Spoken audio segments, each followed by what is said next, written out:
hörmetli qarindoshlar, Sharq Turkiston Surgundi hukumati televiziyasining xabarlar programmasida ko'rishinglarni qizg'in qarshi olamiz.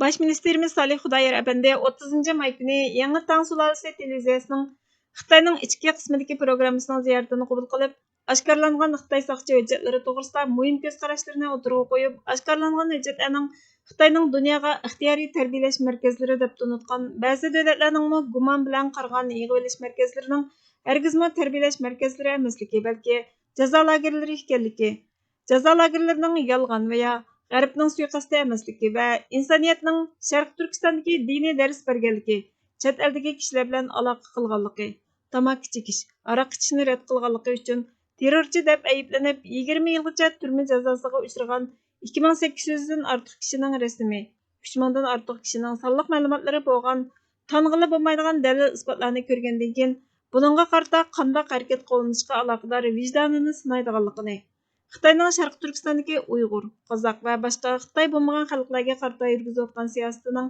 terrorlik va radikallikning oldini olish tadbiri bo'lmasdan, balki mustamlika, irqiy qirg'inchilik, etnik tozalash harakati ekanligini, Xitoyning Birlashgan Davlatlar Tashkiloti Inson haqlari komissari Mashal Bacheletga kitob hadya qilishining Bacheletning yuziga bir shapaloq urish bilan barobar bo'lib, irqiy qirg'inchilik, insoniyatga qarshi jinoyat sodir qilayotgan bir hokimiyatning inson haqlarini masxar qilganligini tushundirganligini, Bacheletning ziyoratining bir necha oy ilgari Xitoy Kompartiyasi tarafidan Uyg'ur va boshqa turkiy xalqlarga qarata yurgizayotgan irqiy qirg'inchilikdan tinilish uchun allaburunlar nihoyatda puxtalik bilan o'rinlashtirilganligini, Mashal Bacheletning bu qatimqi Sharq Turkiston ziyoratining 1944-yildagi Dunyo Qizil Kirist jamiyatining Trendistondagi Yahudiylar getosiga qilgan saxta ziyoratidan keyin natsistlarning irqiy qirg'inchilik yurgizayotganligidan tinilib, Yahudi va boshqa xalqqa irqiy qirg'inchilikni bemalol yurgizishni davom qilishiga o'xshab qolganligini, tarixda sodir bo'lgan bu ahvolning 21-asrda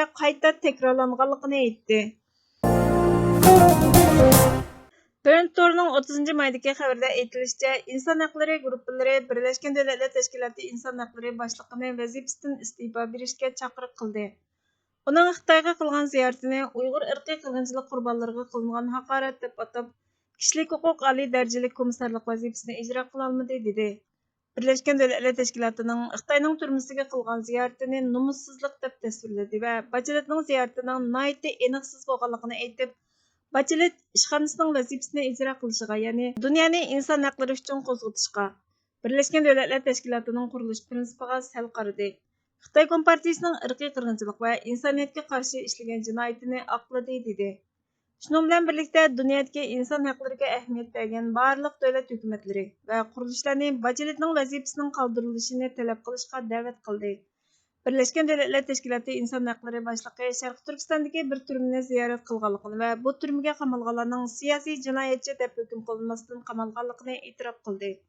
Shanba kuni Washingtondagi Capitol Hallning oldida ba'zi inson haqlari faoliyatchilari namoyish qilib, Birlashgan Davlatlar Tashkilotini Xitoyning Sharq Turkistonda yurgizayotgan irqiy qirg'inchilikni to'xtatishga chaqirdi. Bosh ministerimiz Salih Xudoyor apandi Twitter hisobidan inkos qaytarib, Birlashgan Davlatlar Tashkiloti inson haqlari komissari Mashal Bacheletning iste'fo berishi vazifa muddatining sentabrda tamomlanishi Xitoyning Sharq Turkistonda yurgizayotgan irqiy qirg'inchilik jinoyatini yo'gashdan iborat jinoyatga sherik bo'lishdek haqiqatlarni o'zgartirmaydi.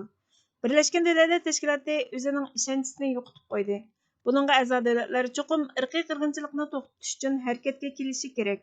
Birlashgan Davlatlar Tashkilotining a'zolari Birlashgan Davlatlar Tashkiloti irqiy qirg'inchilik ahdnomasidagi va'dasini cho'qim ado qilishi, Bosniya va boshqa joylardagiga o'xshash bu irqiy qirg'inchilikni to'xtatish uchun inson haqlarini qo'g'dash mas'uliyatini ado qilib, insonparvarlik aralashishi lozim. Natsistlar millionlagan Yahudiylar va boshqa xalqlarga yurgizgan cho'ng qirg'inchilikni o'zligidan to'xtatgan emas. Xalqaro jamiyatdagi barliq davlatlar amaliy harakat qo'llanib cho'ng qirg'inchilikni to'xtatdi. Xitoy xalqaroning besimi, majburlashi bo'lmaganda irqiy qirg'inchilikni oxirlashtirmaydi dedi. Har qanday badal to'lab mustaqillik va hurlikning buzg'unchilikqa uchrashiga aslo yo'l qo'ymaslik. Hurlikni va mustaqillikni haqiqiy ma'noda qo'g'dash va buning uchun eng oxirgi shaxsning eng oxirgi tomchi qinini iqtib, insoniyat tarixini shonliq o'rnaklar bilan bezash.